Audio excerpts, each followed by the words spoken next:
Run, hide, fight. The 3 steps you should take in that order in an active shooter situation. Okay, now you've determined evacuation is impossible. It's time to hide. Here's Trent Lozano.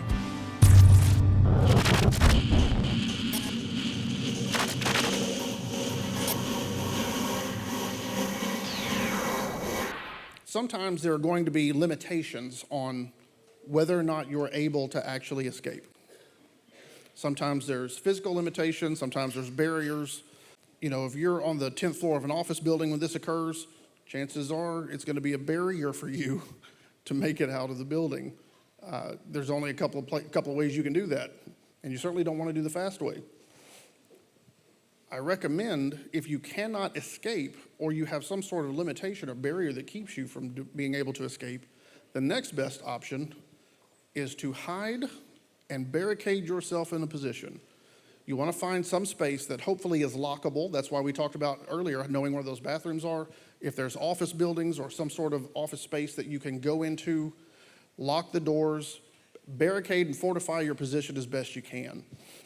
So what that looks like is you go in, try to get as much heavy items as you can and put them in front of the doorway. Couches, refrigerators, desks, anything that you can get to block access to that doorway in. If there's a lock, you want to lock it. Some of the places, depending on where you might be, may have windows, glass around there. You want to obstruct the visibility as best you can.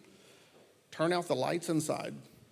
You want to make this look like no one's there, because if no one's there, then the shooter thinks there's no targets in there, and they go on to something else.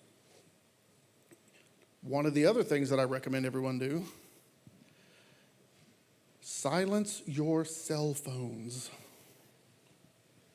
If the shooter is going down the hall and all the lights are out, the doors are locked, everything looks empty, and then all of a sudden like 20 phones start ringing or vibrating. Have you ever heard 30, 40 phones start vibrating at one time? Sounds like an earthquake emanating out of that room. The thing is, somebody in that room is going to have to stand up and say, this is what we need to do. Now, everybody do this. I'm somebody. You are somebody. You may have to be the one to stand up and say, hey, lock the door. Everybody help me put heavy stuff in front of this doorway here. Block the windows, close the blinds, shut those lights off, and turn your cell phones off. Or put them on silent, not vibrate. You may have to be the one to stand up and do that. Now you can probably bet on no one's going to silence their phone. That's going to be an issue. You could probably bet on about 20% of the people that will actually jump in and help. So you have to understand, depending on how many people are in that space, your resources could be limited. The other thing you want to do is start looking around that space and see if there's any sort of improvised weapons that you can use, whether it is a blunt instrument, some sort of heavy object, or edged weapons. Anything, scissors, whatever you can find that can give you an edge. Because what you don't want to do is you don't want to have to attack empty-handed if you don't have to. Because your third and final option, obviously evacuation is preferred, but if you can't evacuate, then you want to hide and barricade. If hide and barricade didn't work and the shooter actually makes it back around to you, you're down to your last option now.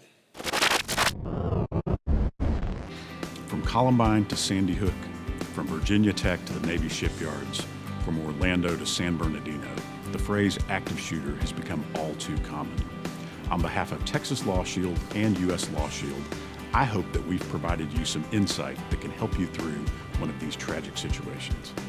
For more information on our active shooter series, or how to join the over 200,000 law-abiding gun owners that we protect, visit texaslawshield.com or uslawshield.com.